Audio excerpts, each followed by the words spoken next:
je m'appelle Alice Fauconnet, je suis la cofondatrice et la marketing manager à New Roots.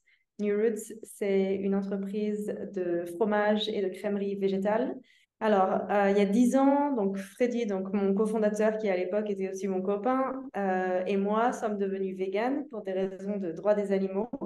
Et étant française, moi, et lui étant suisse, bah forcément le fromage, c'est ce qui nous a manqué le plus. Je pense que la plupart des véganes ou des aspirants véganes peuvent se reconnaître là-dedans.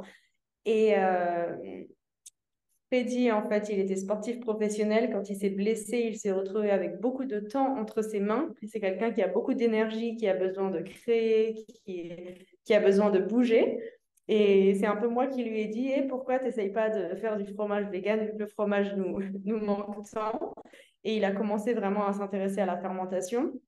De fil en aiguille, comme on est au cœur des Alpes suisses, il est allé toquer la porte des fromagers en leur demandant quelle culture d'origine végétale peut marcher avec, par exemple, des amandes, des noix de cajou, du soja. Et il s'est passionné personnellement, en fait, pour ça, pour la fermentation. Moi, j'avais un travail à temps plein à ce moment-là, donc je goûtais beaucoup, mais je ne faisais pas beaucoup d'expérience avec lui. Et lui, son plan, c'était quand même toujours de retourner vraiment à faire du sport au niveau professionnel. Donc, il n'y avait pas du tout de volonté de créer une entreprise à la base, clairement.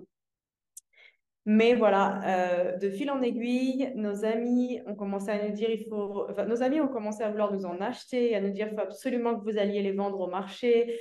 Donc, Freddy a construit un petit stand et il a commencé tous les samedis à aller les vendre au marché local bio. De là, on a eu, sincèrement, moi je suis très étonnée en étant française, je suis très étonnée que les gens étaient ouverts d'esprit et qui nous accueillaient à bras ouverts. Il y a eu forcément quelques réactions négatives, mais les gens, dans leur grande majorité, trouvaient que c'était super. Évidemment, l'énorme majorité des gens n'étaient pas véganes, hein, donc c'était vraiment des gens qui disaient c'est génial, des initiatives comme ça, c'est vraiment trop cool. Et donc, je pense que nous, enfin, surtout lui, parce que moi, à cette époque, je faisais quand même très peu partie de l'aventure. Ça l'a vraiment motivé en fait à se dire, OK, il y a un potentiel, pas tant un potentiel pour faire un business, mais il y a un potentiel social vraiment d'offrir un produit qui n'existe pas encore. Et donc, il s'est dit, OK, je me lance. Et il m'a demandé de me lancer avec lui. Et donc, moi, j'ai quitté mon travail. Maintenant, quand j'en parle, je me dis, on était vraiment des jeunes vingtenaires parce que je ne ferais plus jamais ça. Enfin, clairement, sauter dans le vide comme ça, avec aucune sécurité ni rien. Mais je l'ai suivi dans cette aventure. Et moi, naturellement, alors au début, on était tous les deux et on faisait absolument tout. Donc, on faisait la production ensemble tout, absolument tout ce qu'il y avait à faire. Les commandes, on les emmenait en voiture parce qu'évidemment, c'était vraiment dans la région.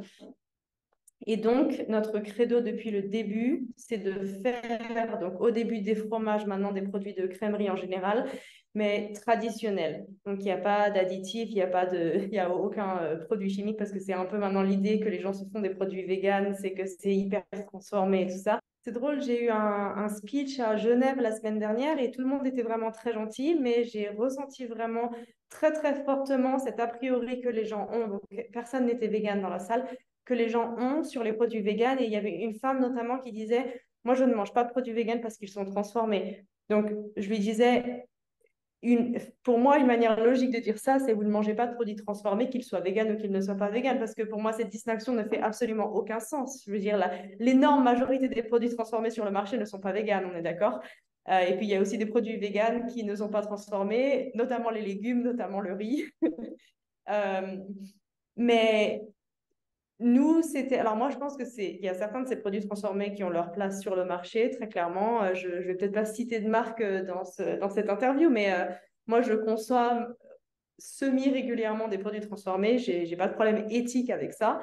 Euh, mais nous, ce qui était très, très important pour nous, c'était de garder les traditions, mais d'enlever la cruauté, tout ce qui n'était pas éthique. Donc, c'était vraiment une démarche de droit des animaux. Et c'est pour ça que notre slogan, c'est Nous créons les traditions du futur. Et parce que c'est vraiment honorer ces traditions pour faire en sorte qu'elles puissent rester éthiques et durables sans qu'on ait besoin de complètement changer notre mode de vie. Un fromage, à la base, c'est quelque chose de fermenté. Donc, en fait, ça peut être d'origine végétale, animale. Et étymologiquement, le mot fromage, ça vient du mot forme. Donc, au final, c'est juste quelque chose qui est moulé dans une forme. Ça ne dit pas qu'il faut du lait de vache ou du lait de chèvre pour que ça s'appelle un fromage au final. Exactement. Et c'est un débat qu'on a constamment. On a des problèmes légaux avec l'industrie laitière depuis quasiment le tout début, notamment parce qu'ils ne veulent pas qu'on utilise les mots lait et fromage, etc. Et eux, ils ont des millions de francs suisses et nous, on n'a quasiment rien. Donc, on n'essaye même pas de se battre. Mais c'est clairement très injuste, déjà parce qu'on accepte l'appellation, par exemple, lait de coco, mais aussi parce que, comme tu le dis très bien, ce qui fait un fromage, ce n'est pas le lait. La preuve, c'est qu'on peut le faire avec du lait de vache, on peut le faire avec du lait de chèvre, on peut le faire avec du lait de mouton ou je ne sais quoi. Mais par contre, enfin, ce qui fait le fromage, c'est vraiment la fermentation, c'est vraiment l'affinage. Et nous, on a des fromagers dans notre équipe, mais on a aussi des relations avec des fromagers dans le coin. Donc, c'est vraiment exactement les mêmes processus d'affinage, les mêmes processus de fermentation, les mêmes cultures. On n'utilise évidemment que des cultures d'origine végétale, mais c'est des cultures qui sont utilisées de toute façon en fromagerie. Donc, pour moi, à ce niveau-là, c'est plus un jeu capitaliste de t'as pas le droit d'appeler ça du fromage, plus que vraiment une considération, parce que les fromagers qu'on rencontre, ils nous prennent au sérieux tout de suite. Dès qu'ils viennent visiter nos locaux, qu'ils se rendent compte qu'on fait du fromage, ils disent que c'est du fromage. Bah là, du coup, moi, j'ai envie de vous parler aussi des liens avec les anciens éleveurs. Et avec New Roots, du coup, vous soutenez cette reconversion des éleveurs. Est-ce que tu peux nous expliquer un petit peu comment ces liens se créent et qu'est-ce que ça donne comme collaboration? Avec New Roots, de toute façon, depuis maintenant plusieurs années, on donne 1% du total de nos ventes à des sanctuaires. Mais nous, de notre côté, on a aussi été contactés par 2 fermes laitières qui nous ont demandé si on pouvait les aider à faire la transition. Donc là, on a compris vraiment qu'il y avait besoin très fort d'accompagnement de beaucoup d'agriculteurs, de beaucoup de producteurs laitiers qui voulaient se reconvertir dans du végétal. Et donc, pour nous, ça faisait sens, en fait, de connecter ces fermiers donc, dans notre région à Sarah, qui avait déjà une structure pour ça. Et donc, on s'est dit, bon, bah, en fait, autant aller à la source et financer pas seulement des sanctuaires, mais aussi financer le projet lui-même. Euh, Nous, personnellement, à New Roots, notre but à terme, c'est de travailler beaucoup moins avec des noix de cajou et beaucoup plus avec des ingrédients donc, locaux donc, qui poussent en Suisse. Euh, et donc, aider des fermiers laitiers à faire la transition pour faire pousser des ingrédients pour nous. Et donc, l'histoire, c'est du fromage fait en Suisse avec des ingrédients suisses par des ex-producteurs laitiers. Et en fait, pour moi, cette constellation de, de sanctuaires pour animaux, de projets de transition pour les agriculteurs, et de produits finis, c'est-à-dire New Roots dans notre cas, pour moi, ça fait complètement sens en fait. Je pense qu'on a l'histoire totale, on a la compassion, on a le fait que les animaux ne devraient pas être exploités. On a une solution concrète et je pense que ça, c'est très important parce que nous, avec New Roots, évidemment, au fil de ces 7, 8 dernières années, et aussi simplement en tant que végane dans notre vie personnelle, on rencontre énormément de gens qui nous disent ok, c'est joli votre truc, mais c'est naïf. Et en fait, ça, je pense que c'est vraiment une manière très, très, très puissante de montrer aux gens qu'une autre société est possible. Et je pense que c'est une des tares de notre espèce en tant qu'humain, c'est qu'on a du mal à rêver assez grand. Et je pense que du coup, vraiment avoir une solution concrète et montrer aux gens, bah, c'est possible et ça marche.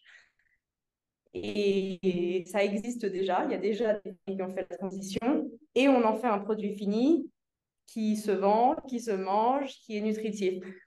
Donc pour moi, c'est vraiment une constellation qui marche entièrement, qui est autosuffisante et vraiment, je pense, qui est l'avenir. Et en plus, je crois que, enfin, vous le faites déjà avant même de faire du coup vos produits à base de voilà pois chiches, etc. Là, vous collaborez déjà avec certains éleveurs. Par exemple, je pense à Stéphane Beau et Valérie, son épouse.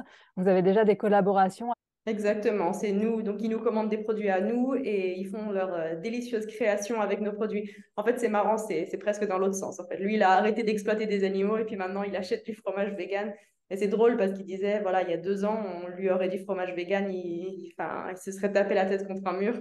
Donc, Ouais, c'est parce que vraiment lui, du coup, juste pour intéressant. préciser, maintenant, il fait de la boulangerie-pâtisserie végane. Exactement. Et donc, il utilise certains de nos produits dans ses créations qui vraiment sont délicieuses et absolument à goûter. Mais c'est intéressant de voir avec le bon accompagnement à quel point les gens sont prêts à changer. Alors, L'impulsion première doit venir d'eux. On ne peut pas forcer les gens à vouloir changer. Mais par contre, dès que eux ont cette petite graine qui commence à pousser, là, s'ils sont accompagnés correctement, avec respect, avec compassion, le changement peut se faire vraiment très vite. Et Stéphane, c'est vraiment un exemple incroyable de ça. Est-ce que tu peux nous expliquer un petit peu en quoi l'entreprise est éco-responsable? Alors, tu parlais justement de peut-être de transitionner vers des matières premières qui sont produites localement. Alors, la première chose à dire, c'est qu'on a designé et créé notre propre système énergétique ici dans nos locaux. Et donc, on est presque entièrement autosuffisant. On recycle l'énergie qu'on produit en circuit fermé. Après, au niveau des noix de cajou, alors c'est une question qu'on a tout le temps et c'est bien que les gens s'en inquiètent. C'est dommage qu'ils s'inquiètent moins du café et du chocolat qu'ils consomment tous les jours. Mais alors, les noix de cajou, c'est contre-intuitif, mais c'est un ingrédient qui est très éco-responsable. Alors, le transport est un problème. Nous, on fait en sorte que nos noix de cajou viennent une fois par an. Donc, il y a un seul voyage par an en bateau et pas en avion. Donc, ça réduit énormément le CO2. Mais le transport, évidemment, comme toujours, est quand même un problème. Par contre, la matière première en elle-même, la noix de cajou, elle est vraiment extrêmement efficace. Donc, c'est un produit la noix de cajou, c'est une plante qui pousse sans eau, sans entretien particulier. Euh, et nous, quand on la reçoit, c'est un produit surtout où on n'a aucune perte. C'est-à-dire qu'on mixe la noix de cajou avec de l'eau, ça nous donne un lait. Et à partir de ce lait, on a assez de protéines et assez de matières grasses. On n'a rien à rajouter pour pouvoir en faire du fromage ou du yaourt ou de la crème.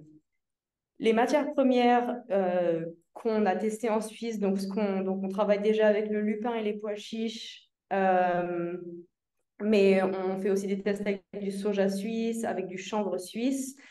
Et le problème avec ces ingrédients, c'est qu'en général, ils n'ont pas les mêmes compétences que la noix de cajou, notamment en termes de protéines et de matières grasses.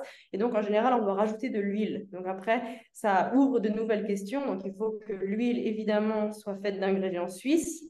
Mais ça veut dire que c'est un produit qui devient naturellement un peu plus transformé. Alors, c'est pas terrible de rajouter de l'huile, mais c'est ça que les gens doivent comprendre, c'est que la noix de cajou, au niveau, nous, ce qu'on en sait, on a commandé des études à des organismes indépendants. La noix de cajou contre un ingrédient suisse, par exemple le lupin, en général, a quand même de meilleures performances malgré le transport.